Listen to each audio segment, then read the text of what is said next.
Chronometry calibrated. The gateway will open in 5, 4, 3, 2, 1. Analyzing data. Likelihood of parallel universes now at 34%. Continuing analysis of the many worlds hypothesis.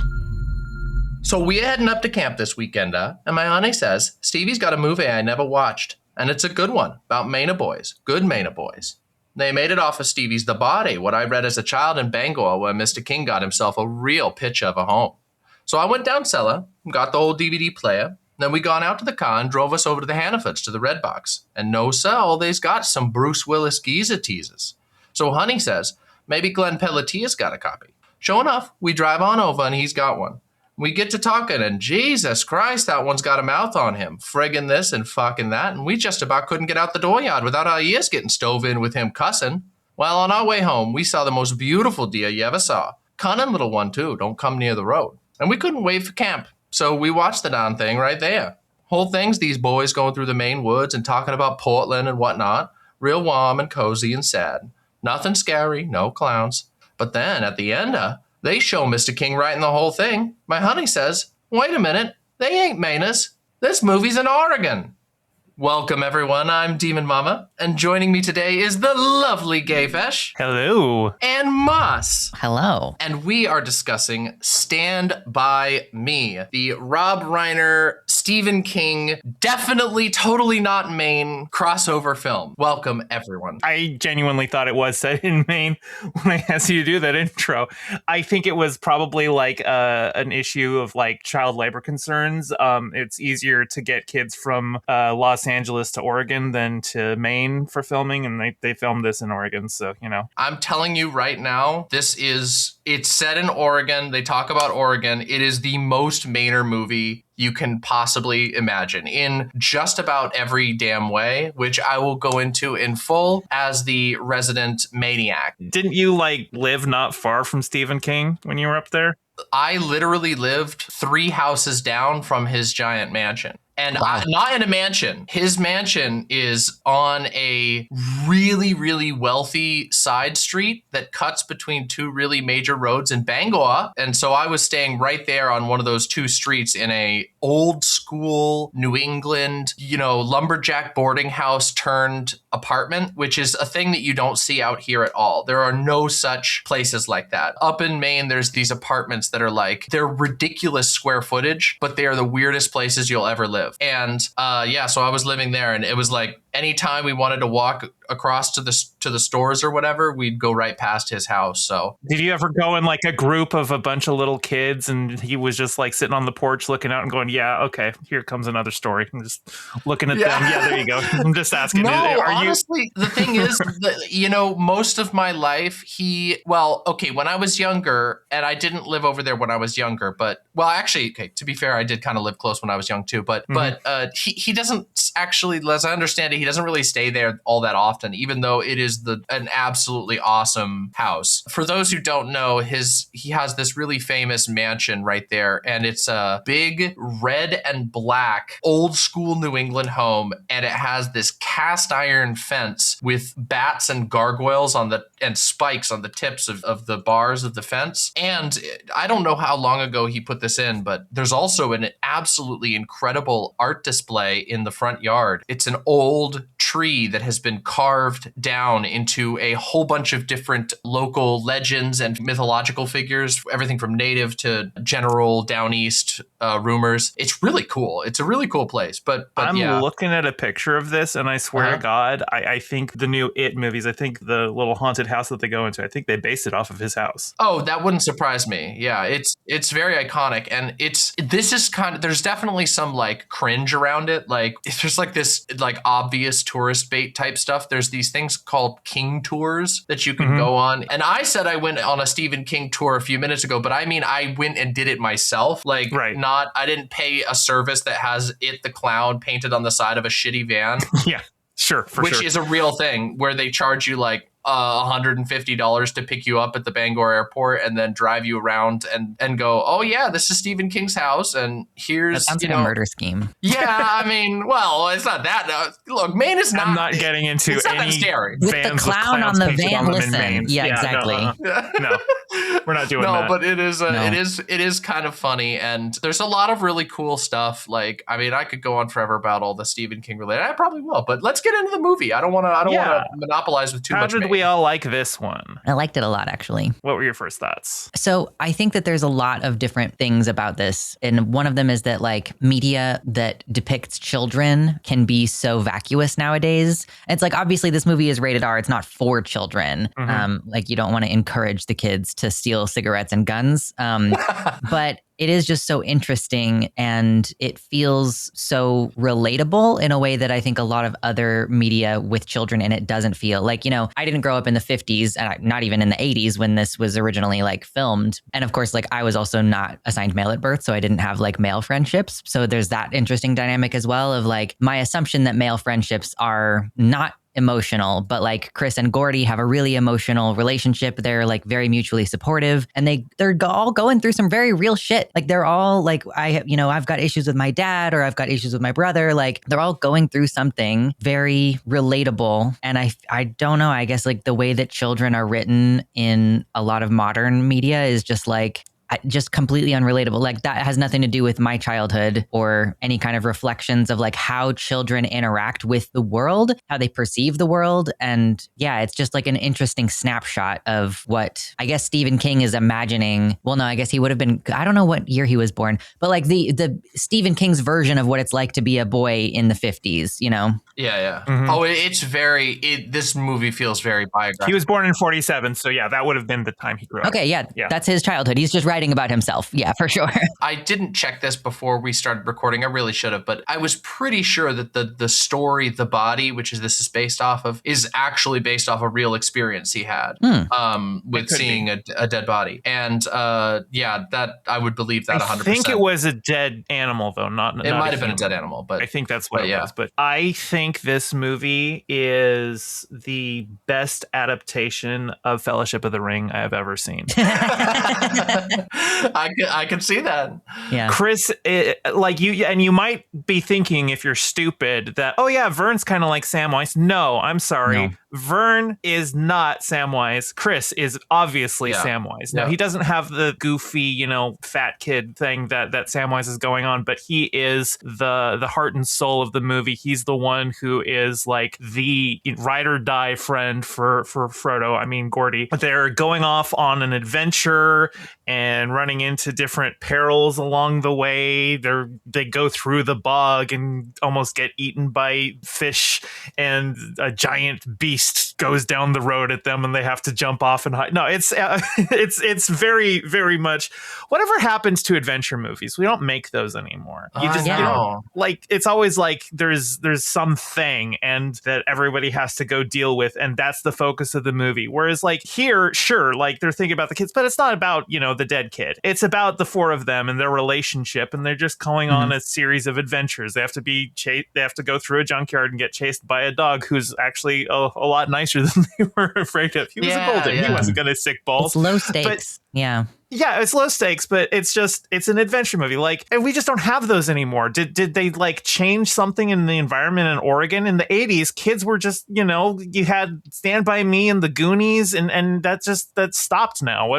Bring back those movies. Bring back movies where people just go on an adventure. Yeah. I mean, I do think some of it is like the like high octane all or nothing film culture that we have now, where it's like everything has to be a Coke binge of an action adventure thing, or else it can't exist. Because I don't know, I guess it's just, I mean, who can imagine paying like $18 or whatever for a movie ticket now to go and take a chance on a movie that's like about some kids wandering through the woods? Like, now I recently did that. Obviously, I'm not your average movie consumer or whatever. I went and saw Die My Love, which is not a movie about children wandering through the woods, but it's about Jennifer Lawrence and Robert Pattinson's insane chemistry driving them insane in a house in the middle of the woods, which is a great movie. But that, I don't think that movie did great in the box office, and there was only one screen showing it locally. There's a lot of gender in this movie in So a way much. that's like I really appreciate and I think is great.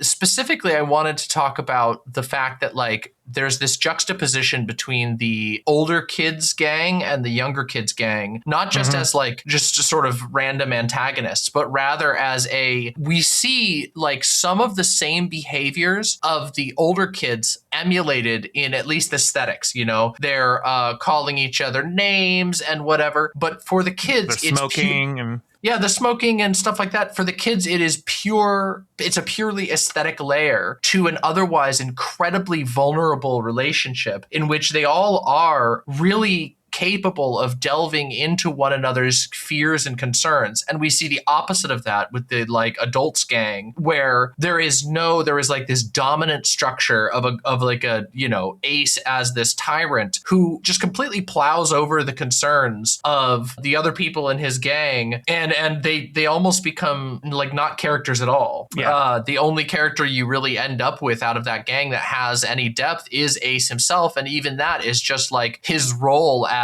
either the guy who is in charge or has been beaten. And so I really like the way that they explore that, and also the way that they show that the very deep and super real support between Chris and Gordy, how far that takes both of them and how much it changes each of their destinies. There's this one line that just totally got me, which is when Chris says, he's like, "That's your dad talking." And oh God, that is a real punch in the heart. yeah. Yeah, that's an interesting contrast. Like Ace as like a patriarchal figure who asserts dominance, puts his compatriots at physical risk. Yes. Versus Chris, who is like, I am trying to help keep people safe. I'm trying to keep people on the straight and narrow, like that he, you know, Pulls people off takes the train Teddy tracks. away from the train. Yeah, exactly. Yeah. And that he's like, listen, I'm gonna be the babysitter, or I'm gonna be the supportive character. And like knowing that his older brother is in Ace's gang and that they both have that shared, like, oh yeah, my dad's a mean alcoholic. You know, he drinks and forgets, he completely blacks out. He'll black out and forget that he even shot these bullets or whatever. Yeah. And it's really interesting for Chris's character that he, as like, I guess as a means of coping with his situation, is like, I'm going to try to, even if I never rise, which of course he does end up becoming a lawyer, but even if he's like, I'm never going to rise out of this circumstance, I'm going to be in the shop classes with these other goons. Like, I want to support you in like becoming something because you don't have that support, and like trying to extend that to his friends instead of like, to grow up really fast. Yeah, he did. Yeah, for sure. Yeah, and he did it well. You know, he does it as like, you know, he makes the decision to be, you know, he's like, well, I wish I was your dad, which is such a funny conversation. And yet it's like, it's such a like goofy kid thing to say, but it's also like, you can see it coming from his heart, like what he means, where he's like, yeah, I'd tell you to take your talent that God gave you, the talent to write stories, use it for something. And that is just, God, it's so beautiful. And, you know, it doesn't matter how many times they call each other and read, like, you know, because you know that it's just like in that circumstance, like it is just a goofy aesthetic they've picked up from the people around them. And they don't. That's how 12-year-olds talk to each other. That's how they talk to each other. It. And it hasn't like metastasized into anything mean spirited or anything. It's just goofing around. The other line in that same scene when he says, "I wish the hell I was your dad," is kids lose everything unless there's someone there to look out for them. And this is a movie about a group of abused and neglected children finding camaraderie in each other. And it's made up of a cast of children who were abused and neglected and found camaraderie in each other. Will Wheaton and Corey Feldman especially have been very vocal about the rampant abuse in the Hollywood system, especially toward children. Yeah. And for that, like, it informs so much of their performance that, like, it elevates it to a certain level, but it's also, like, it's complicated because I don't know if I've talked about this on the podcast before. I may have, but I kind of feel like it's unethical to have child actors at all. Yeah. But I'm glad that at least, you know, as long as we're doing it, that this movie was able to take something horrible and find something good in it and extract this performance from it. I have seen a lot of, you know, movies with, you know, kids going off on adventures and stuff. And I don't think I've seen any other film capture it with the authenticity that this one does. Yeah. There is a true organic, a very real feeling. And I don't know. I find myself curious to know like how this movie would play with people considerably younger than myself. Yeah. You know, because I don't know, like, I mean, partially, I obviously know there's a big difference between, like, I've mentioned this movie as like a super Maine movie. Like, it really does remind me of my childhood in Maine and the way, I mean, we would just go and roam in the woods. Like, Yes. we really literally would. Like, I mean, I remember us, me and my friends and my siblings, we would go out in the winter and just walk out into the middle of a frozen lake, a huge middle frozen lake, and just kick stuff around, build a snowman, like throw stuff. And of course, when I was like in my early teens, we took guns out into the woods and just shot stuff. Like, we were kids, you know. Now, obviously, I had done like, you know, gun courses and stuff, and my parents had taught me how to be responsible with them. But still, we were kids running around in the woods with live firearms. And I don't know, like, I don't know how much that. Obviously, I do think that the like urban environment would change that experience to some degree. But also, I wonder how much like the current socializing that children have like is reflected in this movie and what's been lost. Because I don't know, I guess you don't see people talking about that kind of thing a lot, and there's like this surveillance culture that goes on with social media, with everything always being posted to social media,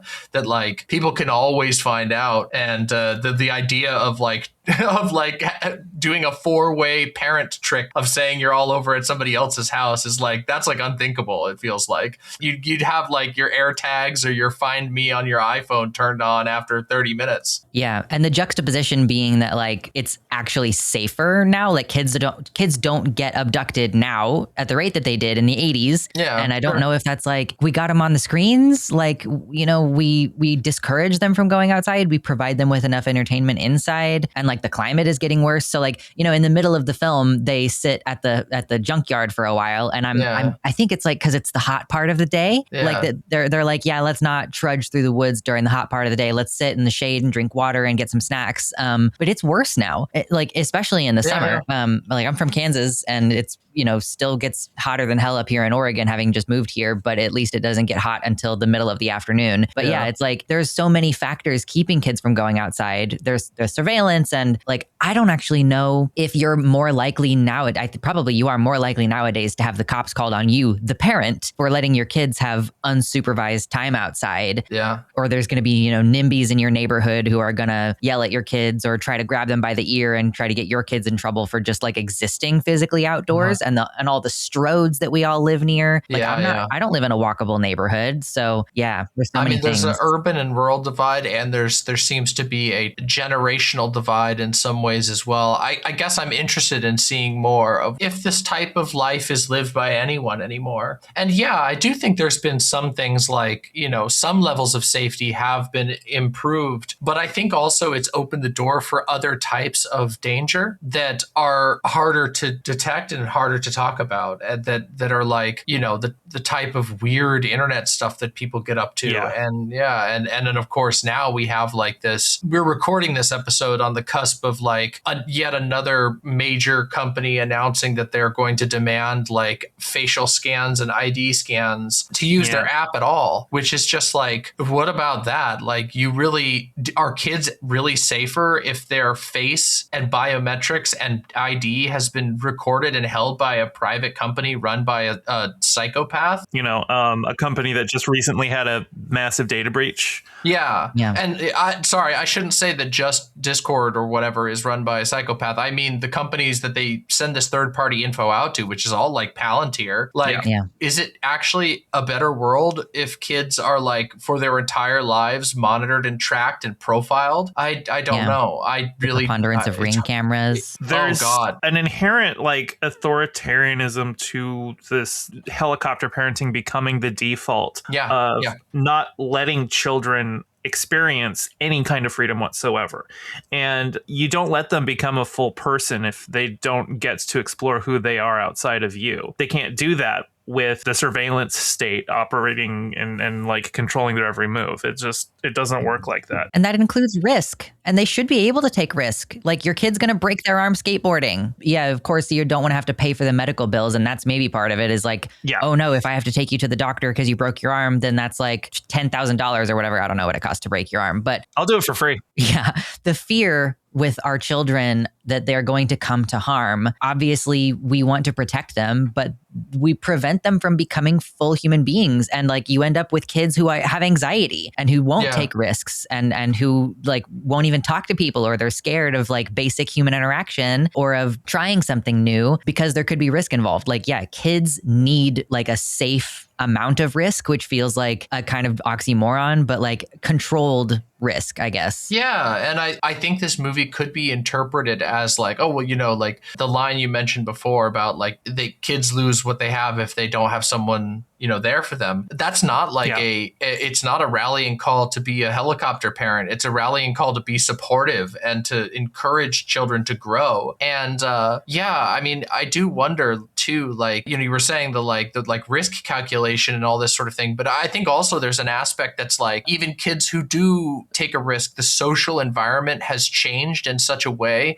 not to benefit them or anybody else, rather to benefit the like pockets of social media companies. You know, this idea that like, oh, well, you need to post everything. Everything that happens needs to be public, potentially public to everyone. And it is, I mean, I can't imagine trying to process that as a child. Like you make a mistake or have something embarrassing happen to you, and then it's eternally recorded by 900 people in your class. Like, thank God I grew up in an era where I was posting on forums that no longer exist. So all that stupid shit that I said as a teenager is not online anymore. Oh man, like Australia just raised the age to 16 to be on social media, and I honestly agree with that choice. I don't know that I agree with like the approach, but I understand where the sentiment comes from, and I just, you know, when it comes to stuff like that, I can't help but think that like they should be going after the social media companies as opposed to restricting the children. But like at the same time, it's also like, you know, what the hell do you do, and how do you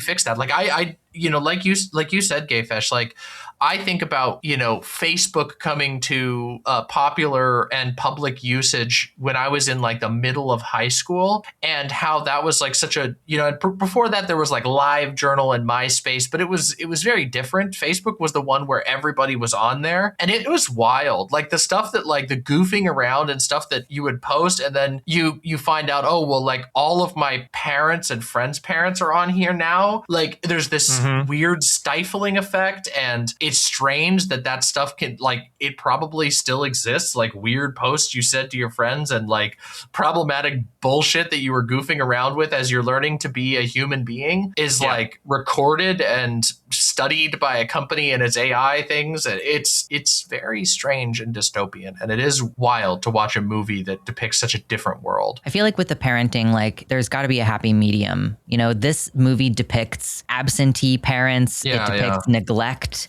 I don't know that I guess like you could call some of it like overtly abusive. Well, I don't know. Sorry. He turned his ear off.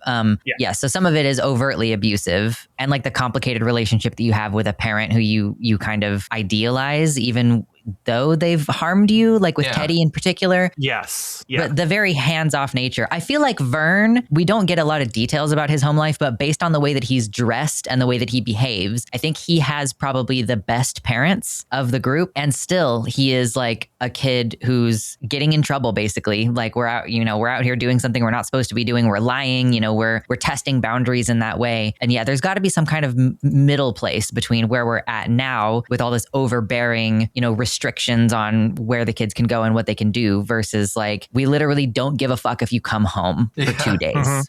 This is kind of throwing back to what we were talking about adventure movies and like the type of, I think somebody mentioned, maybe it was you, Moss, you said it was like kind of like low stakes. They don't feel like low stakes in the moment, which is like, I think this movie is very effective at that. Like both of the train scenes where the train is like this nightmarish figure is like, they're really really well done and structured to make them like feel terrifying. And the drag race too. Yeah. Oh, yeah. Yes. That's also another one where it's just like, oh my God. And then like the like truck almost like flips over. It like dumps the entire load of stuff. Yeah, it is. Kiefer Sutherland does such a great job playing Ace in this movie. Like he's terrifying. He's It just made me got want it to watch down The Lost pat. Boys again.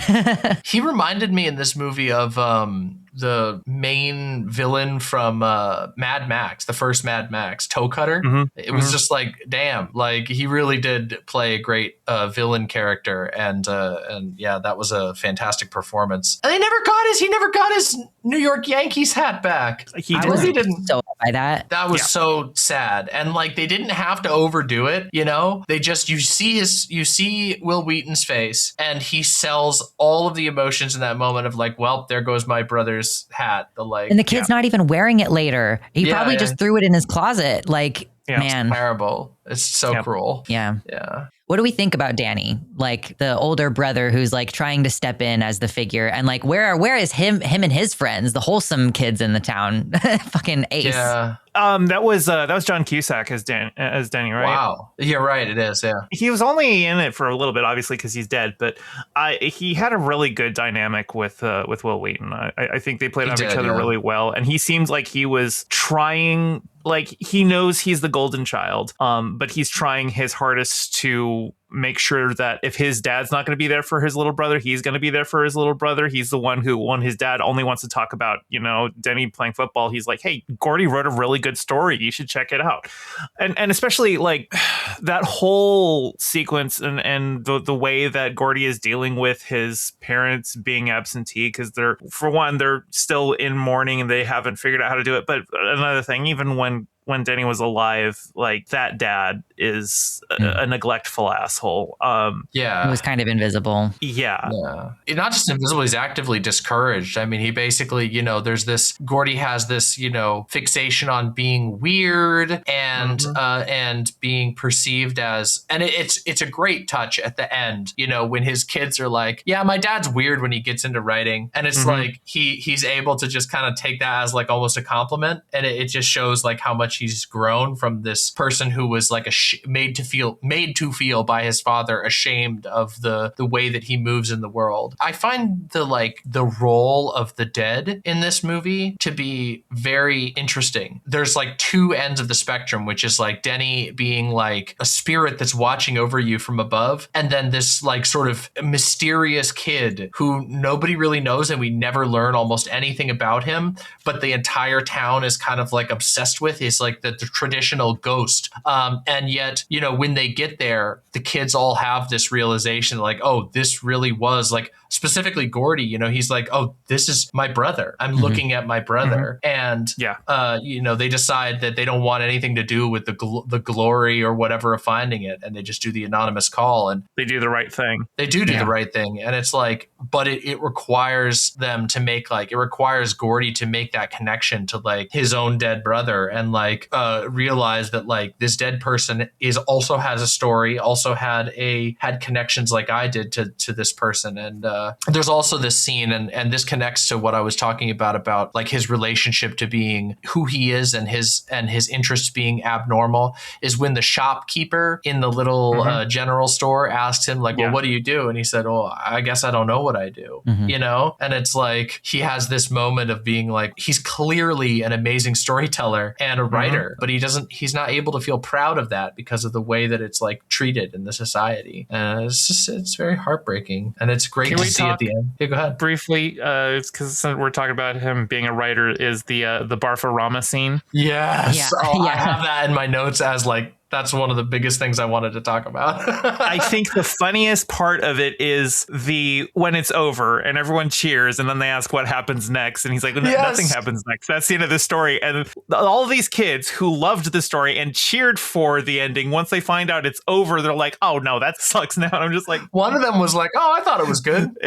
It's just the modern day lack of media comprehension. People who don't know what they want.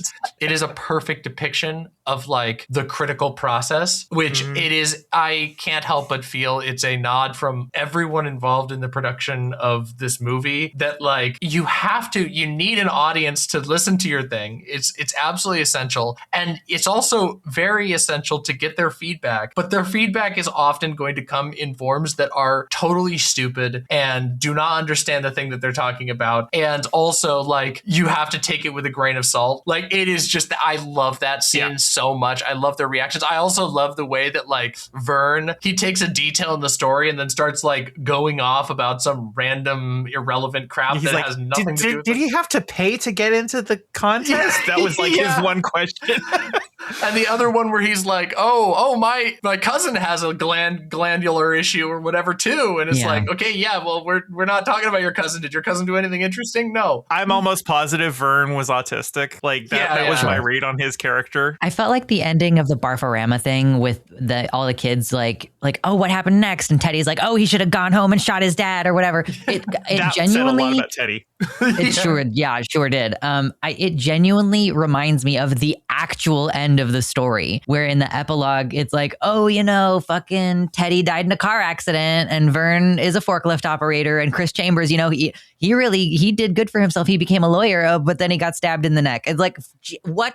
Like, I don't understand. I don't know why we did this in the epilogue. Oh, I love the epilogue. And I think it's like, he says that line, like, he types the line into the computer. He's like, I don't think I ever had friends like I did when I was 12. Jesus, does anyone? And it is very melancholy. It's this idea like... Well, and he's inspired to write this. Like the start of the movie is him in the car seeing the headline of Chris being stabbed to death. So... And then he sees the kids running by and he's like staring after the kids and he remembers, his own adventures. And it's this idea of like, in a way, there is a lot of sadness in the ending. It's like, he never really made friends the same exact way that he did, but also both him and Chris achieved their dreams that they thought were impossible. He's a writer. His kids know him as a writer and his kids call him weird because he's a writer, but they love him and he goes out and takes them to the pool. We see them,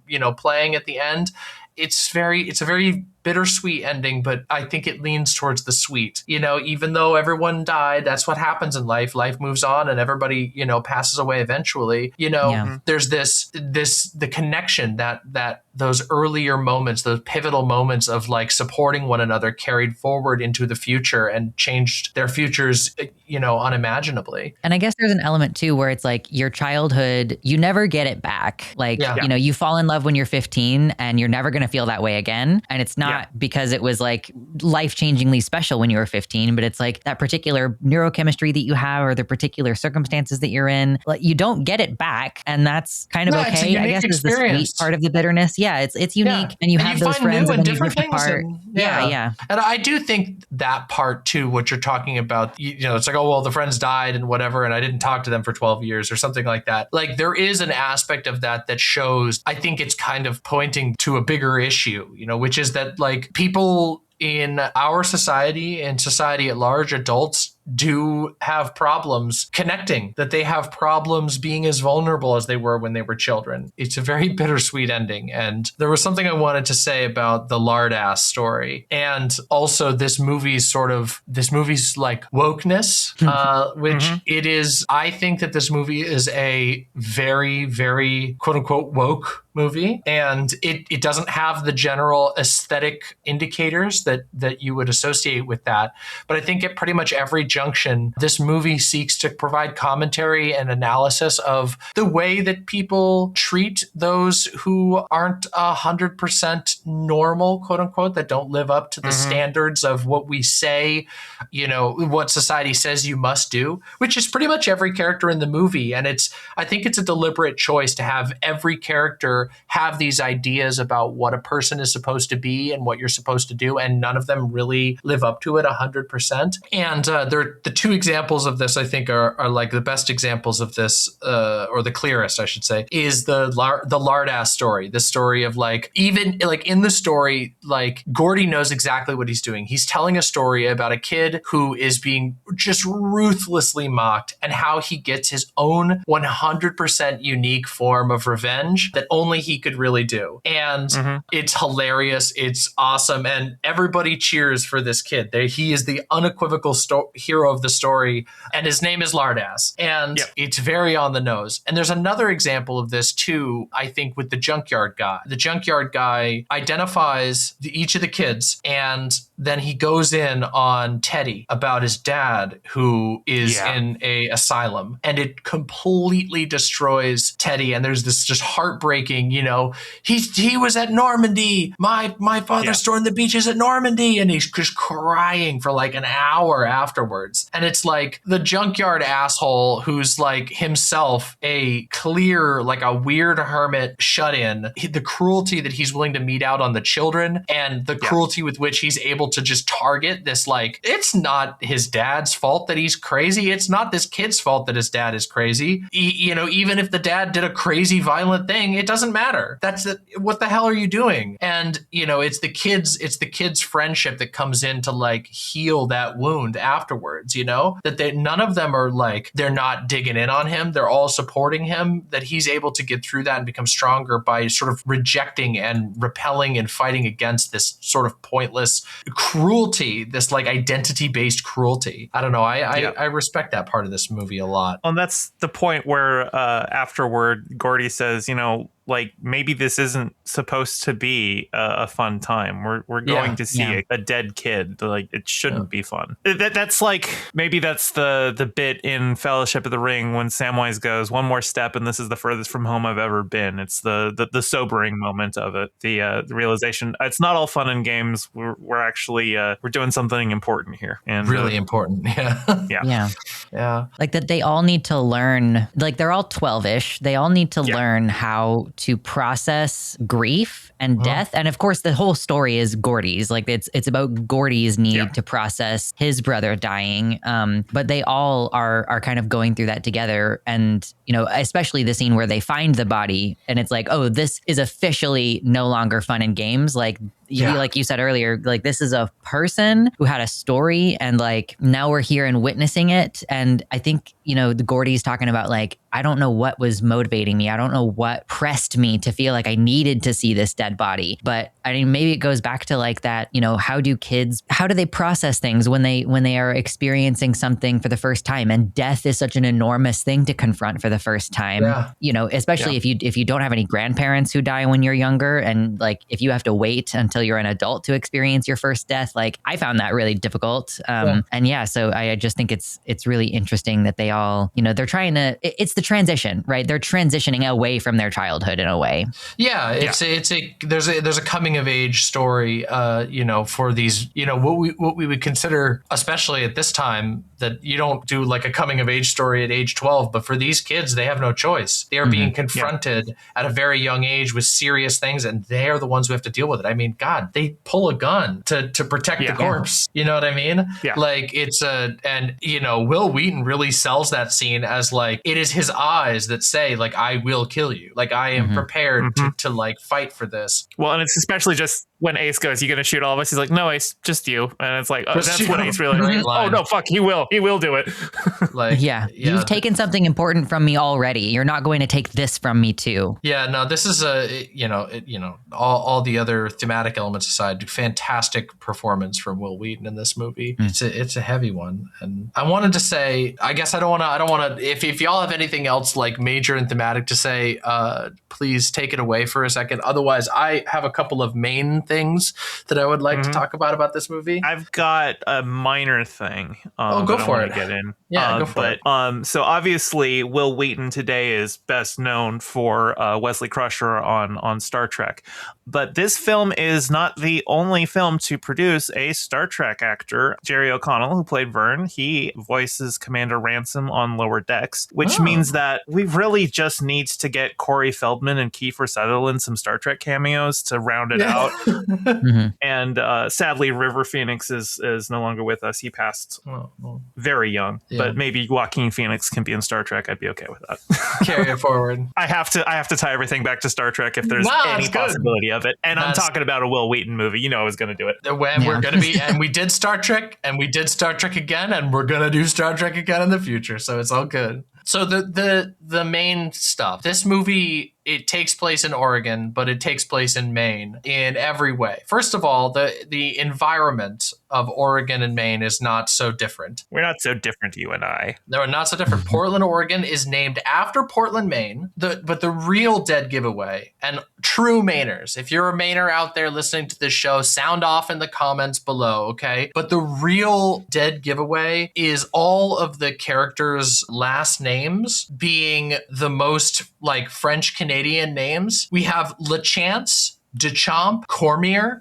In the beginning of our little intro, I mentioned the name Pelletier, which is another one. These are all names that you will encounter if you live in Maine. And I don't know, maybe there's a large French Canadian like enclave in Oregon, but for some reason, I kind of doubt that. So whoever was naming these children was pulling from the pool of names that are all in Maine.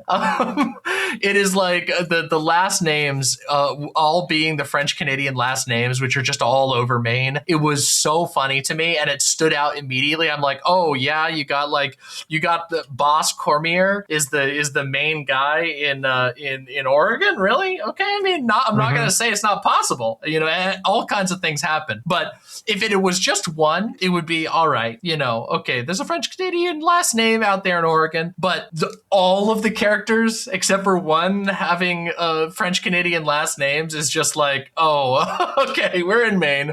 We're in Maine without saying we're in Maine. I mean, also in the town being, 1,000 people, and there was just so much. It's Castle Rock, which is like one of the main fictional towns that Stephen King uses. So yeah, it's clearly an insert. Like it's clearly like a parallel to all of the Maine stuff that's technically not Maine, and I don't know, but it comes off as very Maine to me. And I mean, for me, I find myself very much at home in the Pacific Northwest, and it reminds me constantly of my home, state of Maine. And the only thing is, we don't get as much snow, at least in this area, which I miss. But it's all, evergreen forests. The trains thing, like walking on train tracks was a constant thing in my childhood. Following train tracks, at the time there were not as many trains going, but there were many, many times when I was walking on train tracks and we had to get off the tracks because a train was coming. Like, it's just all of this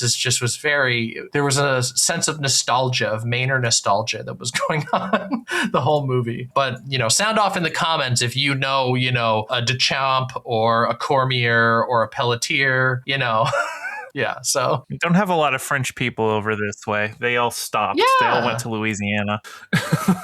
That's a fun fact, because New Orleans is, Acadian culture. The Acadians were originally from Maine and what is now Maine and French Canada. The national park in Maine is called Acadia National Park because that's where the Acadians were from. And it's also, fun fact, why, if you listen closely to the Down East Mainer accent and the New Orleans accent, this Acadian accent, there is a lot of similarities in the pronunciation. Yeah, yes. I really hear it. Yeah. Yeah, you can, just I mean, I've mostly heard the Maine accent from you. Yeah, but just listening to it and picturing the Cajun accent, I was like, there's a...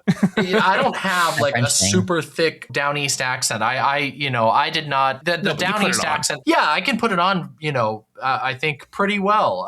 But there are stuff that I say that is like very clearly Maine influence. It's just that like the Down East accent is quite rare these days, even up in Maine. But you hear it every time I go to Maine. I hear it, and I don't know what I was saying about that. It's just the accent is kind of fading, but it's still there. Just talking Maine stuff. You're like the grandpa in My Big Fat Greek Wedding, except instead of everything being Greek, it's all Maine. It's all Maine. I mean, I don't know. It's such a place. And And, if you ever get the chance, if you're listening and you ever get the chance to go to Maine, take it. I'm telling you, you'll love it. It's just gorgeous there. And there's still so much of the state. It's just the culture. You can just fucking wander wherever the hell you want, which is awesome. And good food, really kind people. And of course, maybe you can catch one of those Stephen King tours. So just build your own. I'm telling you, don't pay for it. Just go onto Wikipedia and go to locations. You can go see the tree that was at the end of the Shawshank Redemption, that inspired that scene at the end where he buries the thing under the tree. I've been to that tree. It's cool. So, yeah. Yeah. Representation is cool. I feel like this is like Maine and Kansas. We don't get like the best representation. I remember watching Heroes, and then like season 3, they go